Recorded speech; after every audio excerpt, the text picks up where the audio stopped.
Welcome to the Knit Song Podcast. My name is Audrey, and this is my channel about knitting, crocheting, sewing, crafting, yarn dyeing, and all kinds of good stuff. So welcome back if you are a returning viewer. Welcome for the first time if this is the first podcast that you've watched on this channel. And this is going to be a little bit of a shorter episode than usual. Because I didn't knit monogamously on one thing this week. I kind of did an inch of progress on everything I've been working on. I didn't finish anything, so I have lots of little interesting tidbits to show, but not a ton of visible progress. So it will be a little bit of a shorter episode today, I'm afraid, but I have some good stuff to show, so I'm super excited. The biggest event for today's podcast, I believe, is going to be the live ripping out of the awful sleeves that I did on the sweater that I'm wearing. So I think I'm just going to jump right in and start with something a little bit different. So, as you can see, I'm wearing a rather oversized, large raglan sleeve sweater. I really, really love this pattern. It's from Kristen McGowan is the author, and her book is called More Top-Down Knits, and it's a great book, great patterns. The problem with the sweater was not at all the pattern. The problem was my gauge, or lack thereof. I did not knit any type of gauge swatch, and so I ended up with a ginormous sweater that is too big, and the sleeves are too wide and too short. So I can show you a little bit about kind of how this looks. And it looks kind of okay as like something you'd wear as like an oversized sweater. Sorry, my head's totally out of the shot. But as soon as you start to walk, the sleeves are super wide, but they don't go down nearly far enough. So I finally today, with you as my witness, am going to get rid of the extra sleeve. Yikes! So I have decided, beyond the shadow of a doubt, I am ready to do this. And I'm going to do it right here and right now. Sorry, it's an incredibly windy day today, and I was outside, and so my hair is a little crazy. But instead of a finished object, we're going to do a UFO, an unfinishing object. We're going to go backwards in time. So here we go. I have never ripped out sleeves before, but what I am going to do is I can find the end that I not so expertly wove in. And I'm just going to jump right in. And I feel good having the moral support of you watching. But I am just going to jump in there. And if I lose an inch or two of yarn from doing this the wrong way, that's okay. I have a whole other skein of this. And I'm going to find the end. Ah! This might be harder than I thought. Guess that's why you don't do things live. Ah. Oh, there it is. And so while I say, once I get this going, oh, there it goes. While I get this going and get this party started, I can tell you a little bit about the projects I've been working on this week. So it's really happening now, folks. These sleeves are going to get a makeover. So this week, like I said, I didn't finish any objects. I came close, and I had to decide for the sake of the podcast, should I finish something so that I'd have something finished to show, or should I just kind of knit on whatever I felt like? And what I chose selfishly to just knit on whatever I felt like. So I did a little bit of this, a little bit of that, and I'm close to finishing some things, but not super duper close. So I'll show you the progress that I made on the whips that I showed last week, my works in progress from last week. But while I get this ball rolling, I can tell you about some of those things. So I am working on my sun shower cardigan. I made, I think, an inch or two of progress on that. I would say an inch or two of progress on my Hermione's Everyday Socks. The thing that I made the most progress on would probably be my Valentine's crazy socks that I designed a little. I just kind of made up make up as you go pattern that I'm doing. It's just kind of fun. And I'll show you those in just a moment. But a big exciting thing that happened this week was I made some choices on the next purchases I'm going to make for yarn dyeing. And so I have been really enjoying getting into yarn dyeing. I love the product that it yields. I enjoy the process of choosing the colors, and I really am having a good time with it. And so for my birthday, as mentioned, I think I'm going to buy some heating plates for my downstairs studio, because I would love to move the whole operation and all of my dyeing out of the kitchen. So that's kind of the plan at this point. And so I was really excited because Kristen of Wool and Vine Yarns and the Yarngasm podcast, her work is just beautiful, and she seems like just a beautiful person too, had shown in one of her videos that she has on her, her burner stove where she does her dye pots. She had some extra burners, and I couldn't quite see what kind they were. And so I saw online all these different kinds of things, and I didn't know what kind of burner to buy, and can you use induction heat? Should you not? How much did you spend? And I just didn't know. So I thought, she's probably really busy, but I've never emailed anybody from a podcast that I watch, but I'm just going to do it. So on Instagram, I emailed her and just asked, I said, hey, I'm a huge fan of your work, and can you recommend a certain type of burner for me? Because I really would like to take my yarn dyeing out of my kitchen. And it was so exciting. She totally responded and gave me, pointed me in the right direction of a couple brands and things. And it was just so nice to talk to her. So thank you, Kristen, out there, for responding to me and giving me a boost of confidence to try to keep on moving in that direction. And it was just kind of just fun to hear back from somebody that I've enjoyed watching so much. So that was a ton of fun. Another cool, and just an update, look what's happening. I made such a messy cut that now I have somehow I've got two ends winding here. But I digress.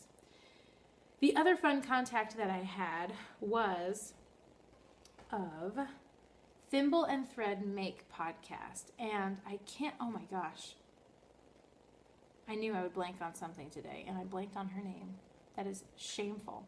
But she is the nicest person. We chatted a little bit on Instagram, and oh my goodness.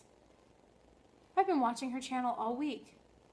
I must confess, I'm podcasting after work today, and my brain's a little bit punch drunk from all the work and the emails and the human interactions. So I so apologize. I'm ashamed and embarrassed. I've been watching her podcast all week, and I can't think of her name. That's scary. But anyway, Thimble and Thread Make is the name of the podcast, and she is amazing. She lives in England, and she shows the things that she knits and sews, and I'm just a huge fan, and so I highly recommend her channel. It's really popular, so if you're watching this channel, you've probably already seen hers many times, but yeah, huge fan of hers, and it was just fun to chat with her on Instagram a little bit too. So it was kind of fun to contact some people and hear back from different knitters and things like that. So that's been kind of my week. Lots of little progress and fun little interactions. So I think that has kind of summed it up. So now I'm going to show you what I've got. With this, I'm going to have like a coffee and a movie night after this and untangle things and do this neater. But at least you are my witness. My witnesses are here. I am officially starting this project and un-FOing this. This is an undone finished object, and I will have sleeves that are wearable because I really love this sweater, and I just couldn't wear it with my poorly gauged sleeves. So the lesson of this, if you don't want this to happen to you, do the gauge swatch. It's so worth it, I promise. So that has begun. Yay! All right, moving on. What I was talking about making small progress on, let me show you my crazy Valentine's socks. I did manage to weave in some ends. Otherwise, they would have been quite unpresentable and stringy. But here's what I've got. Yay! So I added another section of and these have not been blocked, so they were really wonky looking. But there's another section of eyelet and another pink stripe. Then I'm going to do, I did the eye of partridge heel in the dark pink and the fuchsia, and then I'm going to go back and do the foot in the lighter pink again. And so I've got this one, the heel's done, and this one I did the whole cuff and leg part, and I'm trying to do my socks in chunks like this. When I'm done with the heel with this, I'm going to officially pick up the heel here because I feel like I'm getting worse with second sock syndrome and not better. So I want them to be finished at the same time, and I have yet to learn, I've yet to feel comfortable with knitting 2 socks at a time. I think I could do it. I just haven't made the effort to wind 2 equal balls of the same yarn and put them in there. There are awesome tutorials out there that I've watched. Mina of the Knitting Expat has a great one, and she shows you, I can't remember the episode, but it's Knitting Expat 2 at a time socks, and she even shows you how to knit 2 at a time socks and keep the yarn from tangling and twisting. So when I'm ready to do that, I think I'm going to watch that tutorial again and go for it, because I seem to be getting much worse with second sock syndrome. So this was the little bit of progress I made on these. Like I said, inches of progress in every direction this week. Sun shower cardigan for the Andy Sat-Along, hosted by Katie of Inside Number 23. Here is what I've got. Now, this is obviously upside down. Pardon me. I love this yarn and I love this pattern, and I'm so excited to pick this back. I was so excited to pick this back up today. Also, remember, I did do a gauge swatch for this, so this is turning out to be the right size, and that is exciting. And so I won't hopefully be pulling out any sleeves on this bad boy. So here's what I have so far. I did mention last week I had to rip back a good section because my eyelet lace got way off, and my stitch count got off as well. So I put a lifeline through, and I just inserted with a needle and thread through the through the right leg of every V in that row, my little lifeline. And I ripped back, and I was able to hold all those stitches in place with the string, and then I put them all back on the needle, and I started over, and it worked perfectly. So a tip for watching somebody do that, if you're looking to rip back with a lifeline, I believe that video that helped me with that type of technique was ravelry-katknitss and using a lifeline, and she was super helpful with that. So like I said, not a ton of visible progress, but I'm about to get to the decreases, and I'm about to get to some good shaping, so I'm getting closer. Next week I hope to have visible progress on this and be able to put it on the old mannequin. So like I said, inches in every direction. And last but not least, and maybe not even last, this is like the Mary Poppins project bag. I have multiple projects in here. But here's my half-finished object with my hand-dyed yarn and unwoven in ends, the Hermione's Everyday Sock. And like I said, I cast on the second one right away, and I'm still just moving slow on it, and I have finally gotten to the heel flap. So here we go. We're gonna have these socks done by next week. That's my goal, is to finish them by this weekend. It's my birthday this weekend, and I really want to wear these socks for my birthday. I don't know why, but these are gonna be my birthday socks, so we will get them done. All right, so those are my works in progress. Oh, uno más, one more. The rainbow cardigan, I have added just a few rows, but there's like nothing visibly done or added in that one. So that was my week of knitting. I didn't work on my apron that I've been sewing. I pretty much just did that. So I didn't have a lot of visible progress to show. However, I do have a really fun FO that I'm super happy with, and it is in the sphere of yarn dyeing. And so my latest colorway that I stitched up is right here. And I love it. I'm so happy with it. It is so deep and full of different types of green and darker shades that I just adore it. And it was kind of inspired by the movie that I really wanted to watch this weekend. And even the cover is a little bit the same. But I was so in the mood to watch Lord of the Rings and Fellowship of the Ring. There's so many beautiful scenes where they just have this lush green, gorgeous, gorgeous scenery in New Zealand where they filmed. And I have so enjoyed watching that film this weekend. And so the Shire kind of inspired this. Now, I'm not going to name this Shire in the yarn dyeing journal because I believe, I don't know who it is, but I know I've seen somebody name a dark green colorway Shire, and I can't steal that. So even though I'm not sure who it was, I was kind of thinking about the Emerald City from Wizard of Oz and just how it's kind of radiates all the different tones of emerald that you would see in the film. So I don't know, maybe Oz or something, but I'm definitely going to record how I did this in my dyeing notebook and start to dye up some more of this colorway because it's just, I love how rich the color is, but also going into spring soon. Oh, thank goodness. It's been a cold winter, but getting ready to go into spring and summer, it's just such a grassy, green, happy, springy color. And so I think I'm looking forward to dyeing up some more of this, maybe even doing some minis. I think this would be a fun contrast toe and cuff for socks, or I think I've ordered some, ow, excuse me, hitting my elbow, but I've ordered some fingering weight, and I think this would be a beautiful lacy shawl for spring or summer, so I don't know, but I'm planning to make some more of this. Yay! So that was an FO. That's something I finished. And that's kind of all I had this week. To decorate the mannequin this week, I have an old finished object that I can show you.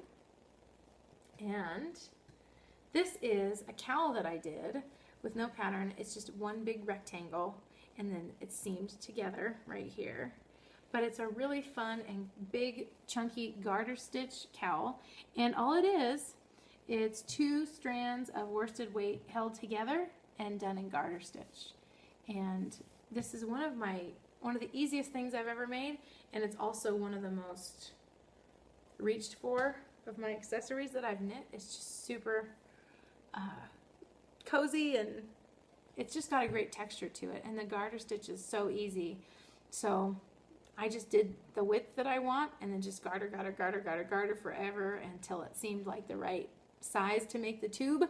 And then I don't even think I mattress stitched it. I didn't even know how to do a mattress stitch when I did this, and I think I just whip stitched it, and it works great. So I thought this could decorate the mannequin today. So I think that's kind of all I have for you this week. I do have I'm working on putting together a giveaway. I'm maybe still another week out though from being able to show it, and I don't want to really announce it until I can show it.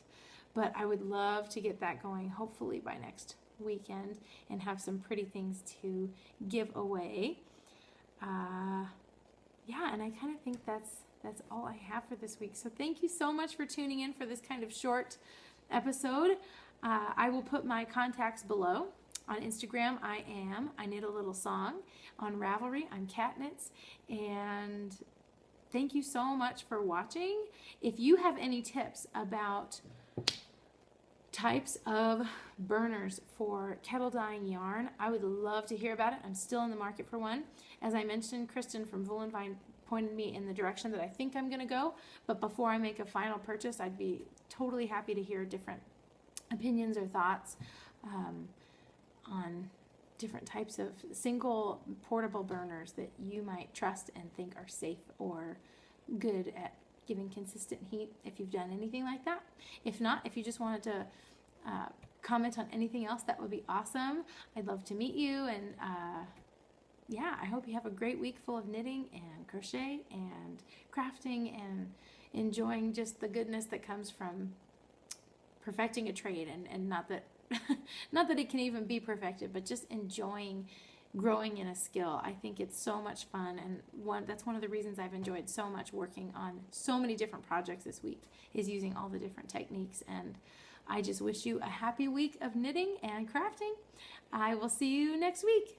Have a good week. Bye.